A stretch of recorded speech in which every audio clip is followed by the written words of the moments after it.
آج مولانا آزاد کی کچھ ایسی باتیں میں آپ تک پہنچانا چاہتا ہوں جو شاید ہی آپ تک پہنچی ہو۔ 1942 ہندوستان چھوڑو تحریک کا آغاز اس سال کیا گیا تھا مہاتما گاندھی کے ذریعہ۔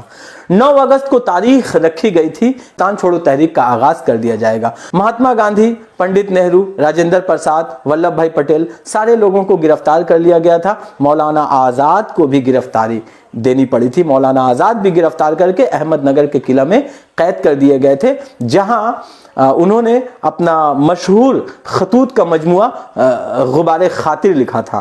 صبح فجر کا وقت ہے اور پولیس آنے والی تھی۔ اگر کوئی اور ہوتا تو پولیس کے ڈر سے بھاگ جاتا یا راہ فرار اختیار کر لیتا، جیسا کہ ساورکر وغیرہ نے معافی نامہ لکھ کر جیل سے باہر آ گئے تھے۔ مولانا آزاد، پولیس آنے والی ہے، مولانا آزاد بیگم سے کہتے ہیں کہ بیگم وضو کے لیے پانی نکال دیجئے، میں نماز فجر ادا کر لوں، کیونکہ پولیس ابھی آتی ہی ہوگی اور مجھے گرفتار کر کے جیل لے جائے گی، کیونکہ تمام لیڈران گرفتار کر لیے گئے ہیں۔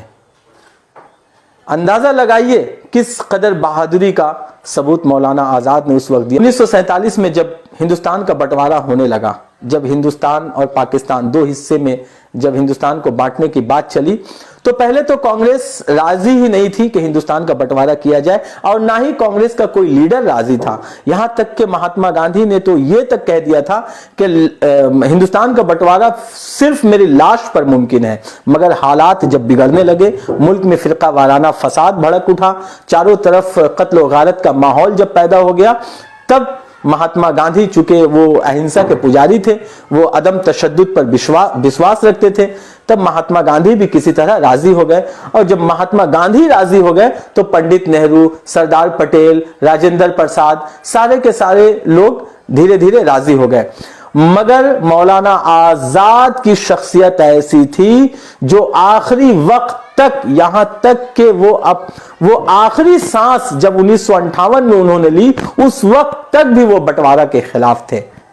مہاتما گاندھی، سردار پٹیل، سارے لوگ گئے مولانا کو منانے کے لیے۔ مولانا نے کہا کہ میں کسی بھی قدر اس ملک کا بٹوارہ نہیں دیکھ سکتا، کیونکہ یہ ملک اگر بٹا تو فرقہ وارانہ فساد اور زیادہ ہوں گے، اور ہم ملک کو نہیں بانٹ رہے، ہم دلوں کو بانٹ رہے ہیں، ہم انسانیت کو بانٹ دیں گے۔ ہم ہندو مسلمان کی جو ہماری طاقت ہے، جو اخوت ہے، جو محبت ہے، ہم اس محبت کو تقسیم کر رہے ہیں، اس لیے میں راضی کبھی بھی نہیں ہوں گا۔ اور جب جناح بضد ہو گئے کہ انہیں ملک کا بٹوارہ چاہیے، انہیں پاکستان کا حصہ چاہیے، اور جب حکومت برطانیہ نے بھی ماؤنٹ بیٹن پلان کے ذریعہ یہ بتا دیا کہ ملک کا بٹوارہ ہو جائے گا، تب مولانا آزاد نے جناح سے کہا تھا کہ جناح تم اس ملک کے 2 ٹکڑے نہیں کر رہے ہو۔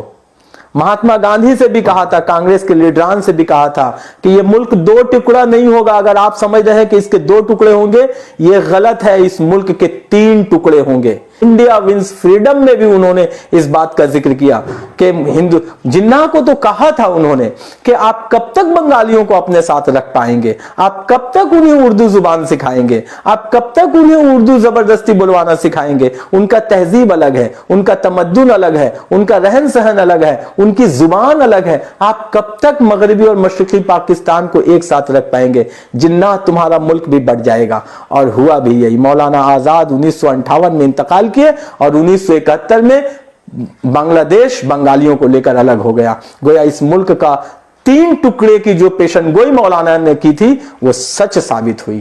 ہندوستان، پاکستان اور بنگلہ دیش